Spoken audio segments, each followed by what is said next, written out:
Hi everybody, James Harroway here, Assistant Manager and PJ Professional at Cirencester Golf Club.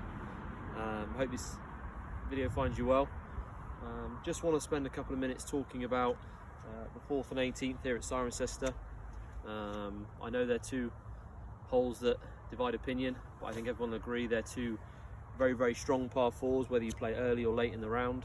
And I just want to give you all a few kind of tips and ideas and ways in which we can maintain the safety playing these holes, but perhaps we can improve the flow a little bit better and integrate them better into our round so people enjoy the experience more. One of the things I've noticed, and I certainly do myself when I'm teaching, is for me these two holes actually start on the 3rd green. So what I do is when I'm on the 3rd green putting out or walking off the 3rd green, I'll have a look up at the 18th tee there and see if there's any golfers on the tee. If there aren't any golfers on the tee, then I can perhaps meander my way down to the 4th tee and tee off. If I do see golfers either walking to the tee or I see golfers teeing off, then what I'll do is I'll kind of pick up the speed a little bit and I'll try and get onto the tee on the 4th tee with a bit of haste, and I'll try and hit my tee shot just to keep the pace of play going. Okay, too many times we see golfers who kind of just sort of waddle their way down and mark their scorecard and take their time. These are two holes really where it's vital for us to be ready to play.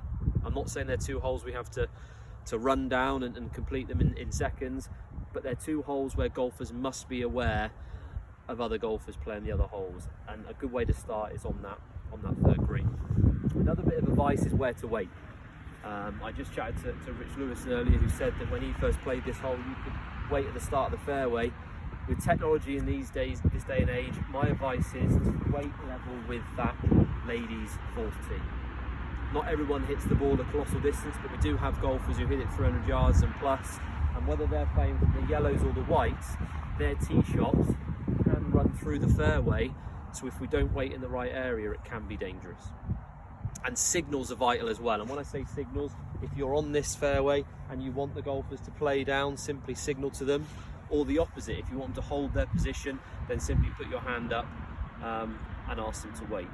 But that's the biggest advice when you play holes like the 4th. Have a look when you leave the 3rd green and try and be ready to play.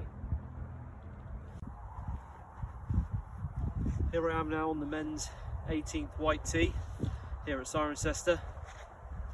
I think you'll all agree it's a lovely view to finish your round. But again, part of this shared fairway that can cause a few problems, and again a few bits of advice. One of the best bits, very similar to what I talked about on the 4th, when you leave the 17th green and you walk down towards the tee, have a little look at the distance. I always look at the ladies' tees, the men's tees on the 4th. I also have a look at that 3rd green. If there's no golfers on there, much like I stated before, I can take my time, I can have a leisurely finish to the round. But if I see golfers on that 3rd green, maybe putting out or making their way to their bags and making their way down to the tee, then I make a conscious effort just to speed up a little bit so that I can get to the 18th tee and tee off as well. It's not a case of doing this because I'm trying to get in quick or I'm trying to race them to the fairway. It just keeps the flow going. We're fully aware that the notices you'll see, especially as you walk onto the 4th tee, state that the 18th has priority, and it does. But there's a lot of times when actually it doesn't need to, and if common sense prevails a little bit, the flow and the pace of play can be maintained. I've had it before when playing lessons in buggies, and I'll be on the 4th tee and I'll see a group of 4 chaps or 4 ladies up here. I've actually hit my tee shots, driven to my second shots on the 4th and got to the green before they've made it down to the fairway.